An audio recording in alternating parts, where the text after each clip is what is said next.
Hey guys, thank you so much for coming to this training session today. I'm excited you guys are here. I'm happy to see all of your faces.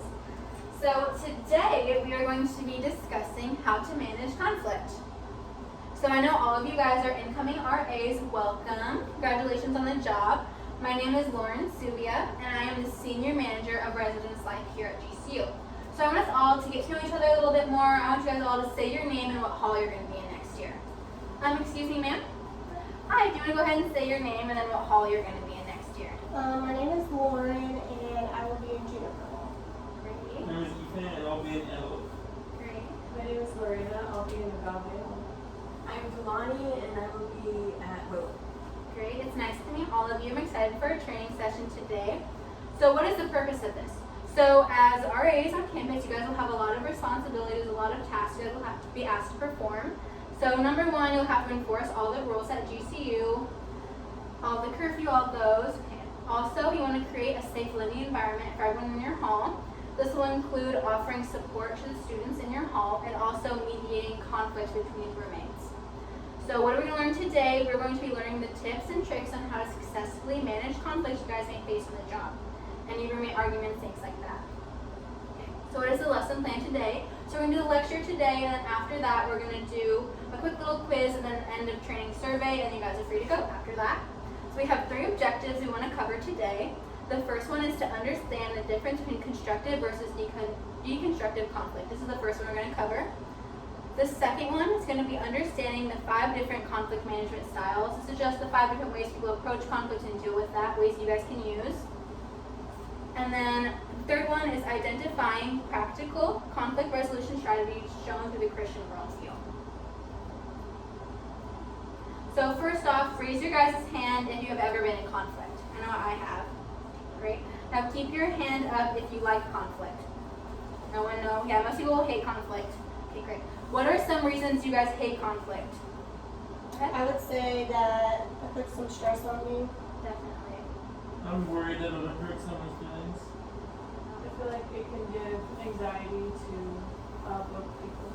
It just make the room really awkward and just not wanting to approach the subject. Yeah, definitely. Those are all really good reasons people don't like conflict. So those are actually all factors of destructive conflict you guys mentioned. So destructive conflict occurs when disagreements gravitate towards antagonism instead of resolution. So this is when people are more concerned with like arguing and fighting than actually resolving and like mending their relationship and getting to the root of the problem. These are what we want to stay away from. Destructive conflict is not good, and like you said, it often leaves people feeling stressed, anxious, it often ruins the relationship, things like that. So there are 4 factors of destructive conflict. These are known as the 4 horsemen. If these show up, you want to stay away from them. They mean the conflict is going towards destructive, it's going to end up being bad. So it's criticizing, defensiveness, stonewalling, and contempt. First off is criticizing. This is using critical or accusatory statements in an argument, like you always, you never. These very much attack a person's character, and using statements like always and never don't leave people room to grow or change as a person. So you want to make sure these aren't used. And whenever you criticize someone, this quickly escalates conflict. This makes people very angry and upset quickly, and also it makes people very defensive. You're criticizing them. They take the defense, they want to protect their character and themselves. Okay, and so the second one we're leading into is defensiveness. So this occurs when people want to protect their self-image and ideas from attack. This will be like an attack like criticism. They want to protect their ideas and beliefs from the criticism. So this is very much making excuses for behaviors and actions. They're very much taking offense to what you're saying and going on the defense. The third one is going to be stonewalling. This is withdrawing from conflict negatively. So this is like avoiding eye contact in an argument, using frozen facial features, not like smiling or making yourself angry. And then this is like short or no responses. This is like you're talking to a wall basically. So short and no response is going to be like, are you angry at me? No. What's wrong? Nothing. Do you want to talk about it? No. This is like very much you're not talking to anyone, they're not giving you anything, and this leads to frustration from the other party member. Think about if you've ever been in conflict with someone. If these occur, these make you very upset quickly. You want people to engage and respond to you. You want them to feel like you're hearing you. Stonewalling feels like you're not talking to anyone. It makes you very angry and upset quickly. So you want to make sure you stay away from these in conflict, and you want to make sure that if people are using these, that you want to steer them away from them. These are very negative. So So the fourth one is going to be contempt. This is treating others with disrespect to put oneself on a higher plane. This is very intentionally criticizing or harming someone.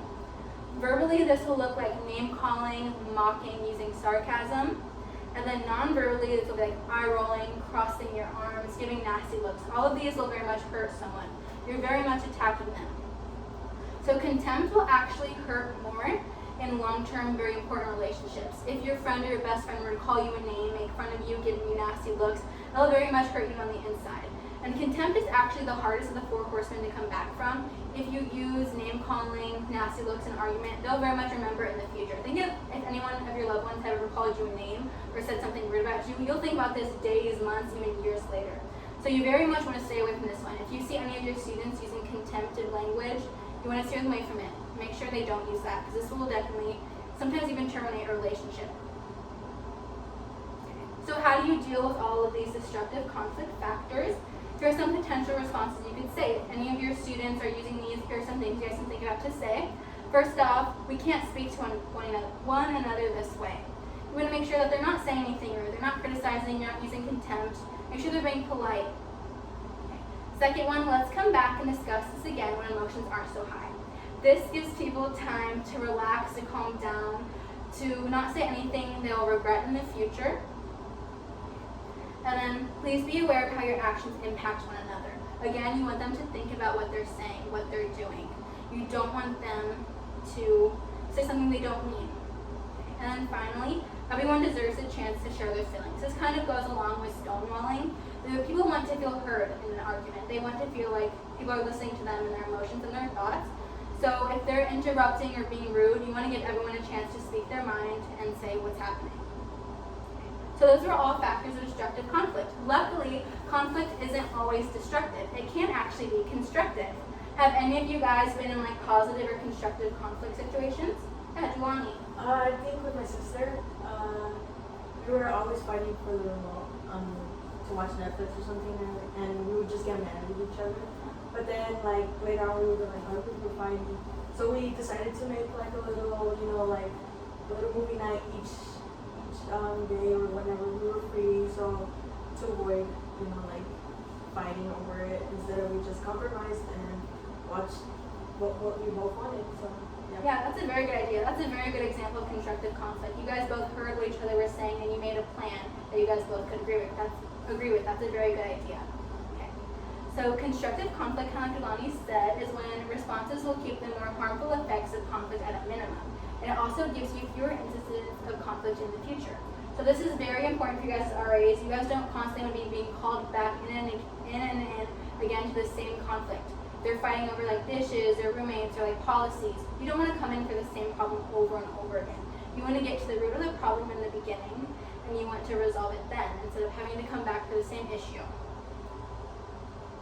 So there are many factors of constructive conflict. You guys want to make sure you guys are using these in the conflict you guys are facing with your students. Using these will make sure the conflict isn't as negative and harmful and have all those stressful factors you guys are talking about. Okay, so the first one is going to be emotional intelligence. This is recognizing and understanding our emotions and the emotions of others. So this is very much, again, like Delani said, like listening to what each other is saying, what each other is thinking. That way, when you think of each other's emotions, you won't be as quick to judge their actions or thoughts. You'll kind of know where they're coming from in this situation. Second is keeping a calm demeanor. This is very important for you guys at RAs. You guys want to remain calm in the conflict. You don't want to allow yourself to get swept away in the heat of an argument and say things you'll regret and not mean. You guys need to make sure you don't yell at anyone or anything like that. I know you guys won't, but. So the third one, you want to explain your desires. In any conflict, you need to say what you want to come out of it. What's the resolution you guys can reach? You want to respectfully explain your goals and desires and how they can be reached. You want to make sure you're not saying something that like can't be done. Like if they're fighting about dishes, maybe say every other day someone else does the dishes. And like in Delani's situation, they came up with a movie night where they both watched something they could agree on. That was a very good example of explaining the desires and pointing to an outcome. But also you need to be open to negotiation. In any situation, no one can get what they want all the time. So you want to make sure both sides are open to the possibility of like collaboration and consideration of the other. And then you want to make sure you guys avoid the horsemen. Like we were talking about, you want to avoid criticizing, contempt, stonewalling, all of those. If an argument starts to have these, you want to steer them away from it. Make sure you're not utilizing any of these. Stay more in the calm, collected side of an argument instead of the heated yelling and screaming. And this one is most important for you guys as RAs. You want to make sure you guys remain neutral. You guys can't pick sides in an argument. Even if you think one side may be better than the other, you can't show it.